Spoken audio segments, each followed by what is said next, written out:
Hello everybody and welcome to another author interview at InHouse Publishing. Joining me today is Michael Beeney. G'day Michael, how are you? Hi Roshan, nice to be here. Good stuff, good stuff. Today we're going to be talking about Michael's book, Children of Eden. We're going to find out what inspired him to write it, what he hopes will come from it, and plenty more. Michael, let's start with what it's all about. What's it all about? Well, in a nutshell, the book is about the unforeseen consequences of a totally unregulated, very cavalier infertility industry in the 1970s in the UK, in the private clinics in Harley Street, a bastion of private medicine.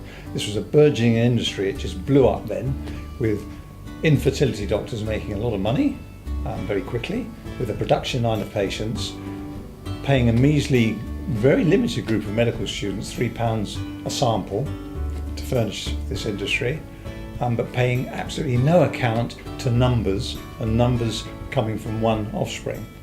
So the result of that a generation later is that, first of all, there are definite risks of consanguinity, or if you want to say innocent incest, happening, because there are so many from one donor. That's consanguinity between half sisters and half brothers, share the same father, and God forbid the donor and offspring is a possibility. So that's one consequence that we're seeing. It's very real now. The second is this large group of early offspring in their 30s now. Lots of them, and I know this from experience, are desperately searching for that vital part of their genetic heritage, the male part. That's not sequel to the female part, I've got to be very careful there. The male part, which they've been denied. I won't say that they're dispossessed, I don't use the term the lost generation, that's used in other contexts, but they really are, I guess I've called them the children of Eden, because they're desperately searching for this, but because of this very cavalier industry, there's a black hole of information. In 1992, everything changed. Strict regulations, the Human Fertilisation and Embryology Act came in Britain, and they established strict guidelines or rules about, first of all, a very important information pathway that offspring, when they became adult, could follow. But it also, most importantly, limited quotas.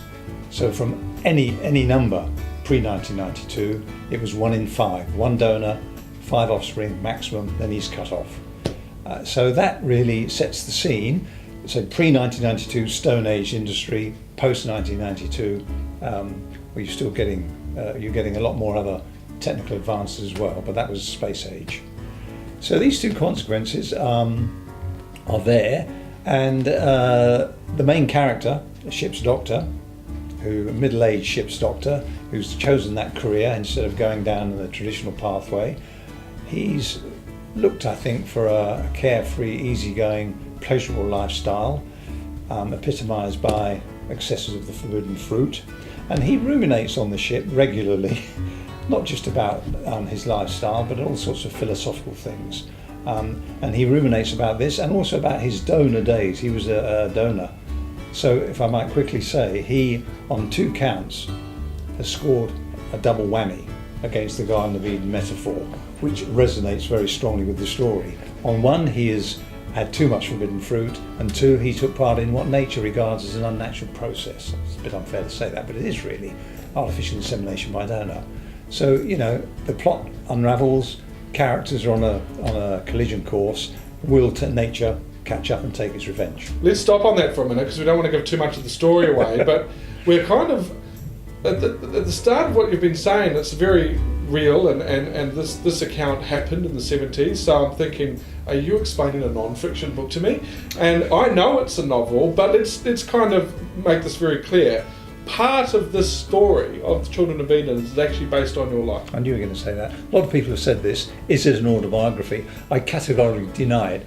But like any author who even writes an outrageous novel, with the exception of Jackie Collins maybe, any author puts a lot of themselves into it. This is, I don't know how to categorise this book.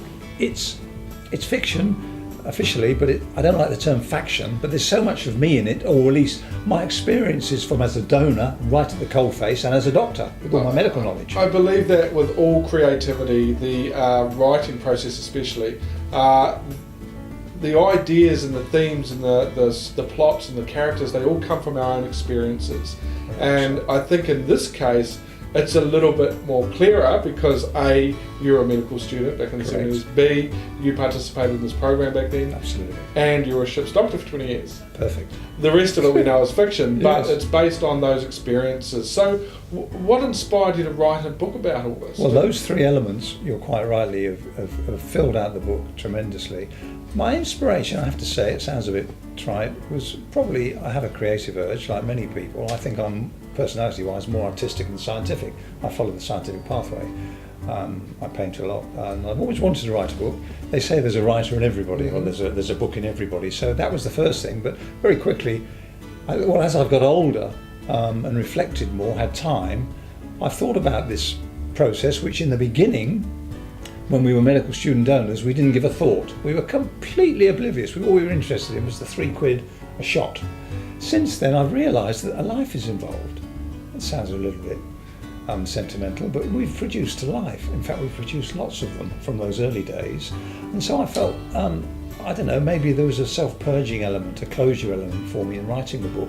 But I did also want to inform, I won't say educate, that's the wrong term, but make something entertaining. I don't like that term because you think of Jackie Collins, but something that people buy books. They want to enjoy it, but also revelatory. That's a key word, I think. But ultimately, there is a self-purging element. You've previously published this book back in the UK in the 90s. Yes. How did that go? Oh wow. Well, that was hot and cold, really. I must admit, very naive. It was a small publishing firm. They were very nice, but very limited. It was underfunded, under-resourced.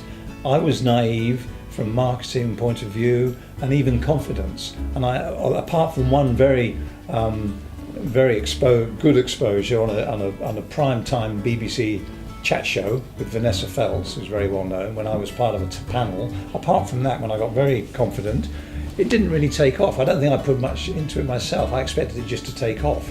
The company themselves, the publishing company, were limited.